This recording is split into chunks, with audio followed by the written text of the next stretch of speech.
Thank you so much, Pyra. Yeah, well, in this one, I want to say depressing result for the Copenhagen Wolves, seeing all they have done, and very, very positive for H2K in terms of bouncing back. Let's start by Pix and Banzo, because the Copenhagen Wolves, great adaptation. You called it, first pick Ari, and then the Hecarim coming in for Youngbuck were the right choices. It's like...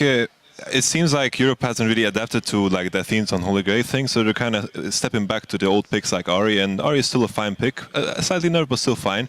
But I think what sticks out the most is the fact that they brought up the Hecarim, and the Kalista as well is perfect for freeze, and I think they punished H2K by blind picking Kog'Maw into a player that plays Kalista. I think that's really, really dangerous. Sure, they won the game, but being that far behind is something you don't want to be. Yeah, against a better team, they may not have been able to bounce that far back. And also, like, the Diana mid, quite unconventional. Didn't expect that from Ryu first time in the split, and it worked out in the late game. But the early game, it was completely the Wolves' favor. Yeah, didn't work out in the early game. Let's get the replay up on the screen from the first 2 kills, as it was, well, cooperation with Airwax coming in the mid lane to start it off. You know, this is the whole thing that Copenhagen Wolves had to do.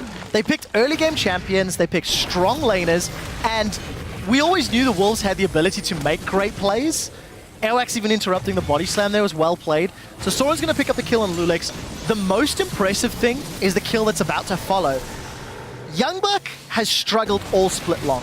He's only been playing tanks, and we're seeing him on a carry, and he out 1v1's Odoamne, who was one of the most hyped top laners coming into the split. This impressed all of us on the desk, and it actually set the Wolves up really strongly to follow up, but unfortunately it just wasn't enough. It's like, I think in this game specifically, I'm really happy that both Airwax and Youngbuck stepped up immensely in the early game, which was required. They just couldn't really close it in. And the fact that like Youngbuck getting a solo kill on Odoamne, that's something that should go down in history, I think. And the fact that Airwax just completely smacked Lulix in the jungle was really impressive from both of them, even though they lost. It was, until, like, again, hark back to the stats and the numbers we keep talking about. At 20 minutes, H2K were down. This is only the second time in the last 14 games that they were down in gold at 20 minutes. The number 3,700 gold down. Copenhagen Wolves were unable to punish. They floundered, they flustered, they didn't play the map. And again, stats, Copenhagen Wolves' average win time is 52 minutes.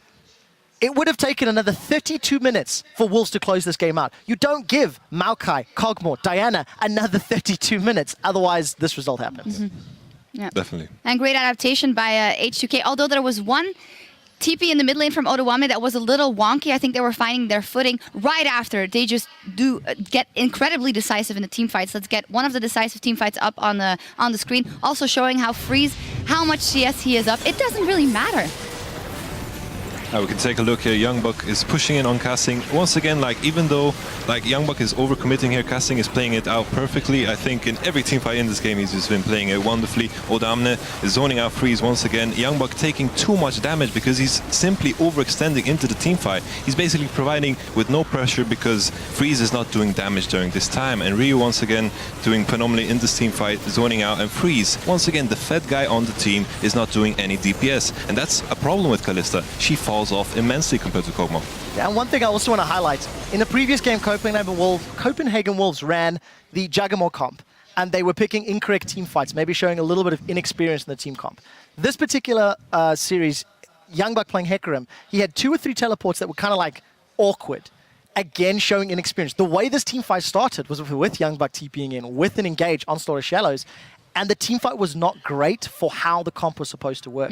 Copenhagen Wolves, they figured out what they need to change to win games. They just don't have the experience to do it. To close that, and you could argue if they haven't been able to figure it out in the past 9 weeks, will they be able to from game 2 to game 3? Another thing I do want to reiterate is what you were saying during the game as well, and we all see Kasing's influence, the individual. We always say it's not a team that plays around individual strengths, but 2 individual players, both Kasing and Ryu, are playing maybe their best games yet. I can honestly say that I think Kasing is the best support in Europe by far, and the fact that Ryu is stepping up, like, he's playing, like, he did some mistakes these games, but he's still playing very, very well. Like, he realized that the team was behind and he was willing to take those risks. I didn't think he would be able to do. So I'm kind of leaning to giving him the first place in mid lane as well now. All right, there we go.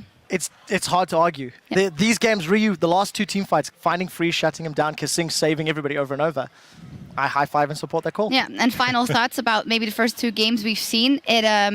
for the Copenhagen Wolves, what do? You pull out that Hecarim that you haven't shown before, and you do so well in the early game. You get your AD carry on his favorite AD carry. You get first blood for your mid laner, but it still doesn't work out. Well, I'm actually, like, this is the kind of game, if you think of the Copenhagen Wolves and H2K matchup, this is the kind of game you kind of expect. Copenhagen Wolves winning early game and not being able to close out. I think that's the main reason why most of us lean towards H2K in this matchup.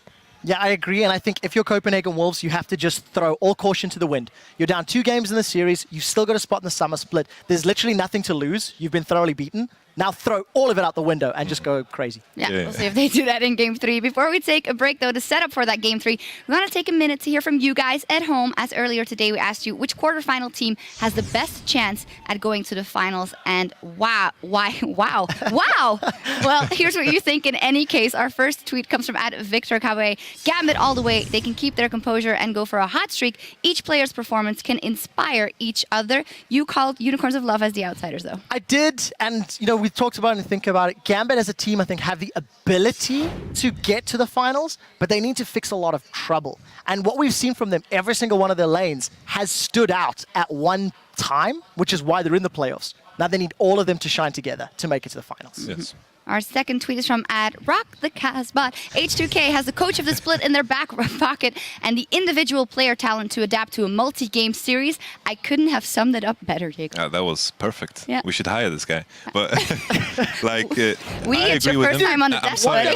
You can't hire people on your first day on the desk. But then again, back to his point, like, I completely agree with him. H2K is filled with talented players. We've been talking about Casting and Rio so much, and probably, of course, coach of the year for EU.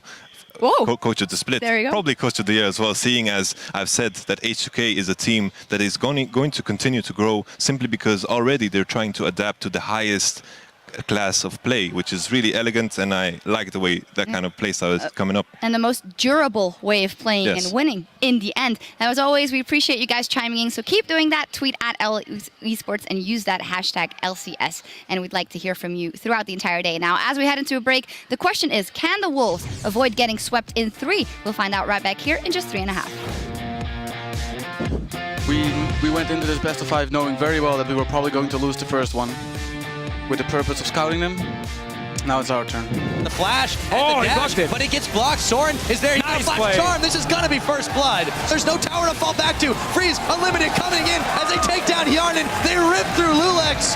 Not over yet. No, it's not, because Freeze goes down as Ryu comes around the side. Youngbuck taking tower aggro as he gets polymorphed and taken down, but that'll only keep the pony extends away. Oh, they got him. And Kasing falls as soon as they catch Hjarnan. Unlimited still chasing around, but Freeze is gonna get caught, and Lulex will get the kill to take him down. Okay, I'm joining. I have a shield for one. Kill him. Push the way. Push the way. Because this game is all over. Number 2 to H2K.